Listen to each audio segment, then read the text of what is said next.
Welcome, everyone. My name is Shawn Jones, and I'm the CEO of the iNetrapreneur Network. And I'm really excited because I have a woman who is incredibly dynamic. She works with individuals all over the world. Her focus is all on winning the food fight. I have with me Michele Vilseck. Michele, welcome. Thank you. Yeah, it's great to be here. So, Michele, I always love to introduce our guests, but on a very personal level to our audience first, because we always talk about our businesses and how we help others, but sometimes it's those little backstories that really bond us with others, and for them to say, oh my gosh, where have you been all my life? So before we talk about your passion and what you're doing to help others, let's get to know you a little bit. What's your backstory? Yeah, thanks so much for asking. I think you want to know from birth, right? No, just kidding. No, just kidding. No, yeah. So I guess my quick backstory is in my teen years, I started developing a lot of digestive issues that nobody else was really seeing. It was this crazy thing nobody had heard of called gluten, right? So at the time, it was like nobody knew what was going on. So anyways, then I got a bunch of it was like a full on mess for about 15 years with my digestion, trying to figure out what's going on. But the cool thing was I really learned about health. I learned about nutrition. It really just like dove me into this world of whole food eating and all of the things and having to take care of yourself, whereas the doctors didn't really have the answers I was looking for. So through that process, I just really learned, of course, just about nutrition all around, about taking care of myself, about stress and how it affects your body and really drags you down. And along the journey too, I realized what a stress and emotional eater I was. And I don't know if any of you listening are like that, but if you're like anyone that I know in the pandemic, it has been a struggle for so many of us. And I found myself actually as a health coach struggling with emotional eating and feeling like a total hypocrite, right? Imposter syndrome, anyone feeling like a total hypocrite that I'm supposed to be helping people with this and I can't even help myself. And I gotta figure this thing out ASAP. Yeah. So yeah, then I did. And so that's my primary focus with people is just really helping them get through, like whether you're a major stress eater or you just want to manage your food better because you know it's going to help you, get the ideal weight that you need, then we know how to tackle that now, which is exciting. Yeah. It's interesting that your journey started because of your own gut health and tying it into gluten. And now you hear all about gluten-free, gluten does this, gluten does that. And then you have keto, and then you hear whole foods. I mean, there's so many different conversations that revolve around food and our gut. And for those that are watching you right now, what are some, what I call the warning signs or symptoms that you might be gluten intolerant? What does that look like? Yeah, that's a great question. No one's really asked me that in a long time because I haven't really, back in the day, whenever it was nobody else had it, then I was like the only resource for everyone. They were like, what do I do? What's going on? But yeah, it's a lot more common now. I think, the symptoms are so varied. I think digestion is a primary one that people think of, is that you're just having maybe these stabbing pains, diarrhea, great stuff like that. But it can be as simple as a headache. I met a guy one time actually who was low. He was iron deficient. And I don't know why they thought to do like a celiac test on him, but that was the source of the problem. It was his gluten. And that was the only symptom that he has was iron deficiency. So it can be varied, but also some of it is, mental clarity. You just feel like you're sitting around in a brain fog all the time. So yeah, there's a variation of things, but I also will say, it's tricky because a lot of the symptoms are the same symptoms of other things, right? We're all feeling stressed out, and I'm just going to key everyone in right now. If you've never made the link between your health and your stress level, I mean, I used to think that I was so chill all the time. Like, I'm not stressed. I don't have emotional problems. I'm just fine all the time. Right.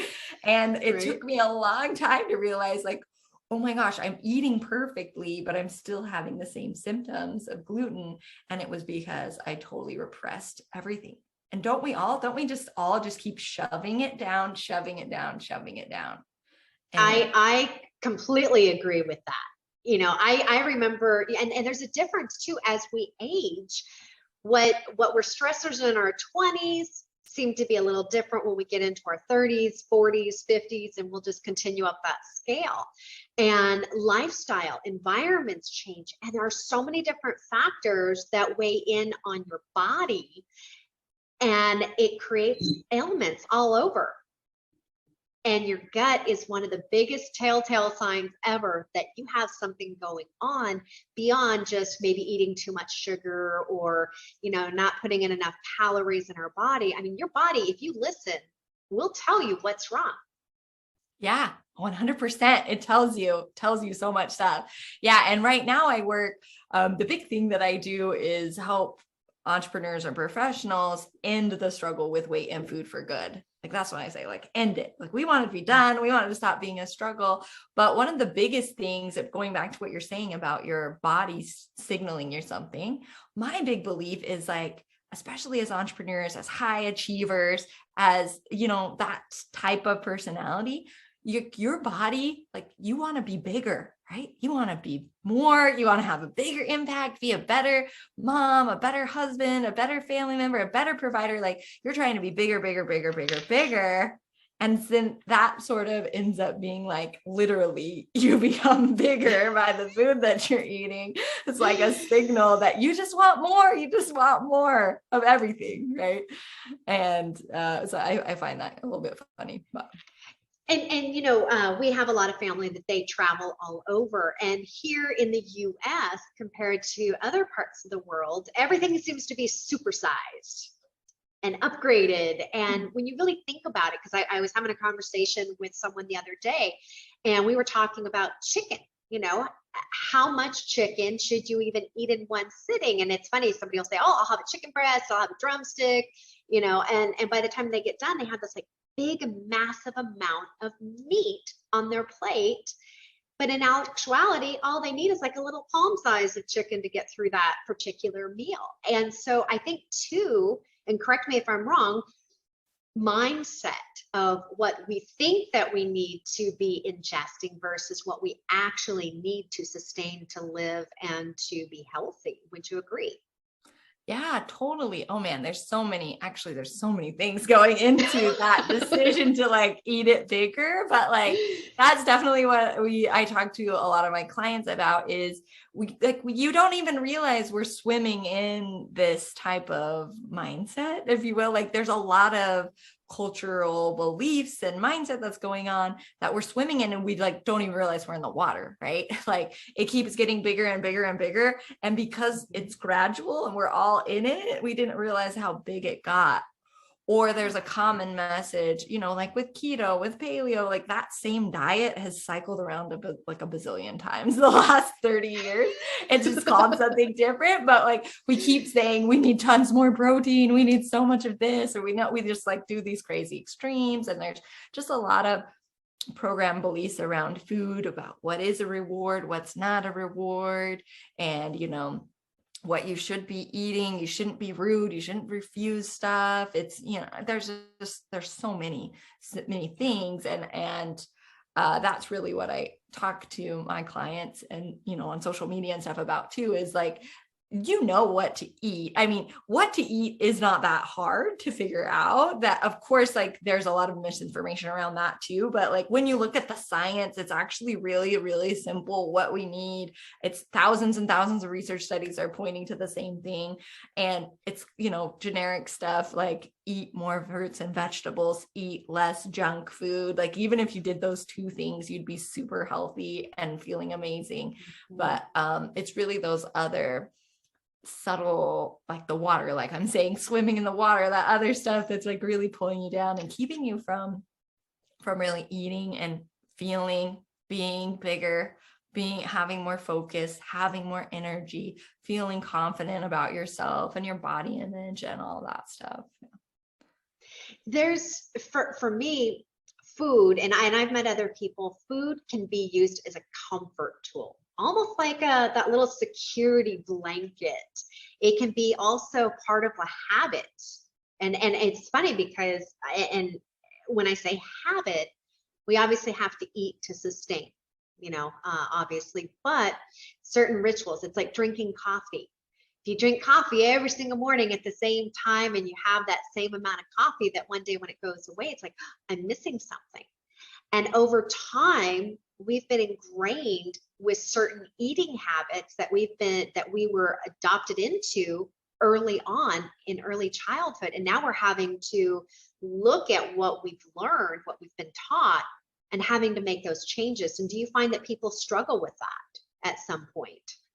Yeah, absolutely. I think a couple of the struggles honestly are, it kind of goes back to mindset, but really the belief that it's hard is kind of a struggle. And I know I'm going up. So for example, like we have all of these, and actually I'm holding it right here. I have this little list that I created. Like there's really only about 10 or 15 things that most people have to kind of rewire about what they believe about food, their relationship with food. The list isn't like super, super, super long, but I think we fall into the trap of, whenever you're trying to accomplish a goal, the things that you do, the tangible things, that's the thing that we think about first. That's the thing we tend to focus on. Like, how much exercise should I do? What should I eat exactly? That sort of thing. Because whenever it comes to like rewiring our brain or feeling better or getting rid of emotional baggage, like that just sounds so hard. It's like mystical. How do I even do that? There's so many different ways. And I probably have so much baggage that I'm carrying around. It's going to take years and years and years. And we think of years and years and years in therapy. But honestly, what I find is that the process is actually really simple. You can simplify it and really like what to eat. You clear up a couple of misconceptions that you've got there. Then you've just list out why am I not eating it? And then there's a lot of really quick and easy ways that you can rewire that so that you become somebody that you just want to do that. You want to eat that way. You want to live that way. It's not tempting you anymore. And then it doesn't become a struggle anymore in that way. Absolutely. And you work with clients. Your name says it all, win the food fight. When clients come to you, why are they seeking you? What do you do for them that they can't do for themselves? Yeah, such a good question. So good. I think part of it is clearing up some of the confusion. There is some confusion. And when you clear that up, that's great. Another piece is, like I said, you're swimming in the water. You just don't really see what is holding you back. I think the biggest reason though is that they're kind of stuck in the doing phase. Like I should be doing this, this, this, and this, but it's not working. And why isn't that working? A lot of them are on a plateau that they've been on for like years and years and years. And they're like, look, I've tried willpower. I've tried, to do these different diets, but I can't stay motivated long enough to see it out. I feel like I don't have enough willpower. I just give in. There's got to be something wrong with me. And they just can't seem to step into that version of themselves, that bigger, better version of themselves we talked about earlier that you want to be. And I think the power of my process is just rewiring you and to become that person, but also just having somebody, as we know in the coaching like industry too, just having somebody who's there to be accountable with, to like give you a vision that like, hey, this is even possible. That's a huge deal too. So we've talked a lot about how what we put into our bodies affects our bodies, whether it's the gluten or we overeat, the reasons why we eat what we do. We all know sugar's not good for you. It creates inflammation and a lot of other health challenges, but then others struggle with how they view food. And so they fight the urge, they fight their hunger to avoid putting the food into their bodies, which causes other problems such as anorexia, bulimia. Walk us through, do you work with clients such as those that have those types of conditions, correct? Yes. Yeah. So it's most people that I work with are more on the overeating, stress eating, emotional eating spectrum. But I have worked with people in the past where it's actually the same. It's the same thing, but backwards, right? That like, a lot of, I mean, some of anorexia and stuff, I don't tend to get into that too much, but there's a lot of, especially high performers who are stress under eating. They're like unconsciously avoiding food. And whenever they're stressed out, their appetite diminishes. And because of, like you're saying, they have these negative associations with food that makes them want to avoid food. Or I've heard this many, many times where you're just, there's a fear of feeling full. And over, I guess it's kind of like overwhelmed, like overwhelmed, it doesn't feel good. And it doesn't feel good when you overeat and you feel kind of stuffed too. So people have a fear of that, which kind of puts them in a cycle too. But honestly, the process, and I remember the first client I worked on this with, she was like, I didn't even know there were people that could help you eat, right? Like they're supposed to help coaches. They're supposed to help you like stop eating junk, but you're like helping me eat stuff. So she was like, I didn't even know that was an option, but essentially it was the same thing. Like, and I wish I kind of have, let me show you. I've got this board. If you've got a second, I like to draw, but like, hey, this is all about you right now, Michele. But this is kind of how I describe it. Like, in the past, we're like, okay, here's this food. I'm just going to draw a cookie, right? Or here's some stress or some emotion going on. And like, because we have certain foods that give us cravings or certain, COVID's happening, we're so lonely, we're so stressed out, because we have these triggers, that's what's going to make us eat, or it's going to make us not eat, right? Okay. Or like avoid eating, right? But really what we've been kind of uncovering, and in that process, like you kind of have some options that people have given you in the past, right? So I'm huge into the plant-based eating movement, and that's really what helped me heal my digestion. And I like to encourage people to eat more vegetables and move that direction. But in that space, especially, they're like, get rid of all food that's addictive. Like, don't even put any flour, get rid of this. Some of them can be really, really extreme, which is amazing. I mean, that is what our ideal health would be, to avoid all of those foods. And I really applaud anyone who can do that. But they're like, get rid of everything bad. Don't let it in your house. Don't do this. It's kind of restrictive, right? But that's hard to do because we live, like, there's TV everywhere. You can never get away from food, or you've got a husband, or you've got some kids, you've got some stuff going on. So you can't really get rid of food, the bad food, 100%. Stress, same thing. I went into the 12-step programs, and I was like, and therapies and stuff. I'm like, I just have to reduce my stress, or I have to like stop being so emotional, take things off your plate. Like, I need to eliminate stress. That's how I'm going to stop overeating. And who here has been really good at that, right? Like, yeah, it ebbs and flows. Absolutely. Everything is about ebbs and flows. You're on target, you're doing great, and then something will trigger. And it's those triggers that happen that create that cycle for some of us. Right. So in the past, for most programs, most people are trying to control these two things. Like, if I can just control stress, if I can avoid the triggers, if I can get rid of these, then that's how I don't eat.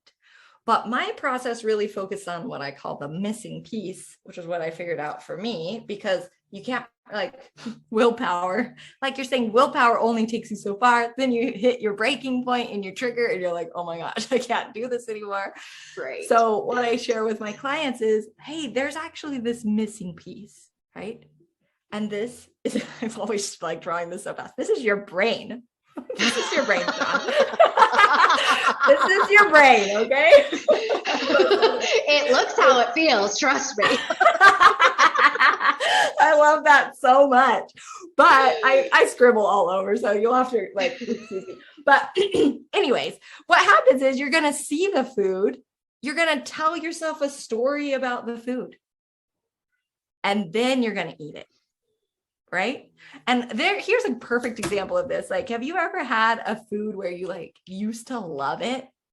You used to love this food and then you get sick or something, or you have one that's really nasty and then you like never want to eat that thing again. Yes. Yes. I mean, I think we all kind of had that where like, right. One of my babysitters made us that blue box mac and cheese when I was a kid one time, I remember, and it was so gross. I don't know what they did with it, but it was so nasty that like, I never wanted to eat that again. and I had a canned corn experience where like, I had eaten some of this canned corn and we put it in the fridge. And then 2 days later, I didn't even leave it in the fridge long. There was mushrooms growing inside the can. Oh, wow. Not the can, but like the corn. And I was like, oh my gosh, I'm never eating canned corn ever again. Right. But like so those are silly ones, but you have this story that you're saying about the food. And before, when you're a kid and you're like, oh my gosh, I love mac and cheese. It's amazing. It tastes so good. It's wonderful. It's whatever. So I'm going to eat it. But after that experience, it was like, I rewired my brain reprogrammed what I was thinking about the food, about the corn. And now when I see that food, it's like, no, don't eat that. Right. Yeah.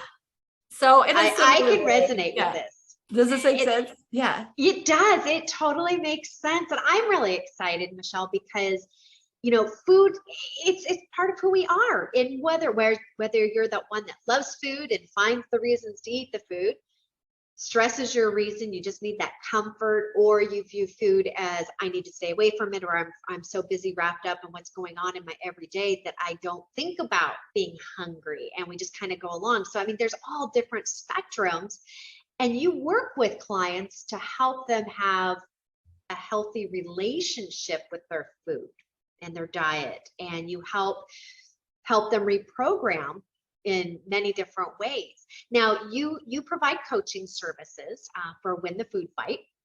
Do you have group coaching? Is it individual coaching? Do you have ongoing coaching once they graduate your program? Yeah, right now I have one signature program that I call the Food Freedom Forever program, but it's a combination of one-on-one and group coaching. But because of the stress, it's a results guaranteed program. Basically, I'm serious when I say I want you to end the struggle with weight and food for good. So whenever you sign on, it is, will work with you until you reach your ideal weight.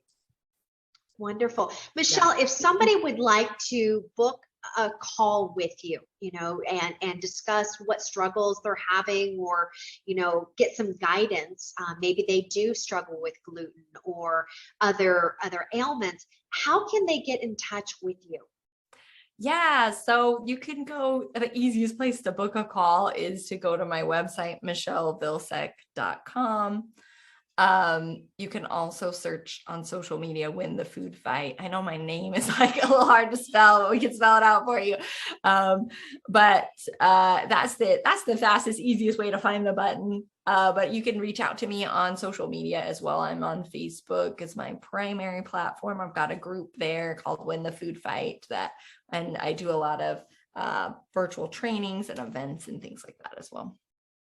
Well, Michele, I want to thank you so much for being here today. I'm excited because you're also one of our speakers at the Art of Connection Global Summit, which is a virtual event. It's going to be happening on March 31st.